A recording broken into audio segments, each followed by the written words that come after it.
نہیں دیا گیا. 2 دن پانی پر پہرا ہے, تیسرے دن بھی پانی پر پہرا ہے, پانی پر پہرے ہیں, کسی کو پانی نہیں دیا گیا. 3 دن تک پانی یزیدیوں نے اس لیے روکا تھا کہ حسین ہاتھ دے دیں, حسین بیعت دے دیں, حسین اپنا ہاتھ دے دیں. لیکن حسین نے ثابت کر دیا کہ حسین زندہ ہے دستور زندگی کی طرح, شہید مرتا نہیں عام آدمی کی طرح. یزید ڈوب گیا شام کے اندھیروں میں, حسین پھیلے ہیں دنیا میں روشنی کی طرح.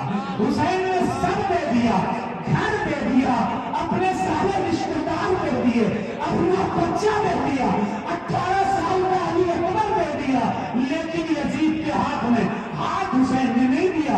3 دن تک پیاسا رکھا, سوچا اب دے دیں گے ہاتھ, اب دے دیں گے ہاتھ, اب دے دیں گے ہاتھ, لیکن حسین نے ہاتھ نہیں دیے. یہاں تک کہ حبیب ابن مظاہر شہید ہو چکے تھے, حضرت قاسم شہید ہو چکے تھے. قاسم علیہ السلام کی شہادت تو اتنی سخت گیر شہادت تھی کہ جس کا کوئی جواب نہیں ملتا تاریخ میں. کہ حضرت قاسم کو شہید کیا وہ تو ایک الگ چیز ہے.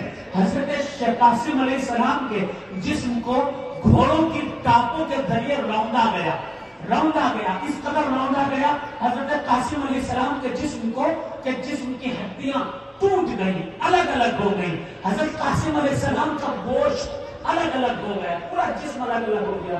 امام حسین جب قاسم علیہ السلام کی لاش کو اٹھانے کے لیے میدان کارزار میں پہنچے تھے تو امام حسین علیہ السلام کو حضرت قاسم مکمل نہ ملے, کہیں ہاتھ بالکل کچلا ہوا پڑا ہے, کہیں جسم کے ٹکڑے پڑے ہوئے ہیں. ان ٹکڑوں کو امام حسین علیہ السلام نے اکٹھا کر کے ایک گٹھڑی میں امام پاک علی مقام علیہ السلام نے اس کو رکھا, اور پھر گٹھڑی کو لاد کر امام پاک علی مقام علیہ السلام اپنے خیموں میں پہنچے ہیں.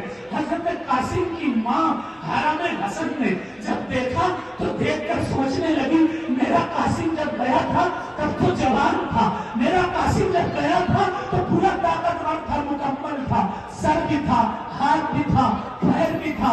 حسین گئے تھے قاسم کو لینے کے لیے, یہ گٹھڑی میں لے کر کیا حسین لا رہے ہیں, گٹھڑی میں امام کیا لے کر آ رہے ہیں. جب اس گٹھڑی کو کھولا گیا تھا تو ہاتھ پر امام قاسم کے ہاتھ کے ٹکڑے تھے, چھمولیاں الگ الگ تھی, سر ٹکڑے تھا, بازو ٹکڑے تھے, قدم ٹکڑے تھے. حضرت قاسم کی شہادت ہو گئی. حضرت عون اور محمد تیار ہوئے. عون اور محمد کون تھے؟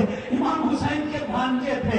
عام طور پر مائیں اپنے بچوں کو تیار کرتی ہیں, اسکول بھیجیں گی, تیار کرتے ہیں گھومنے کے لیے بھیجیں گی. لیکن کربلا میں ایک ایسی ماں کو بھی دیکھا ہے جس ماں نے اپنے دونوں بچوں کو اسکول کے لیے تیار نہیں کیا, بلکہ اس ماں نے اپنے دونوں بچوں کو قربان ہونے کے لیے تیار کیا ہے.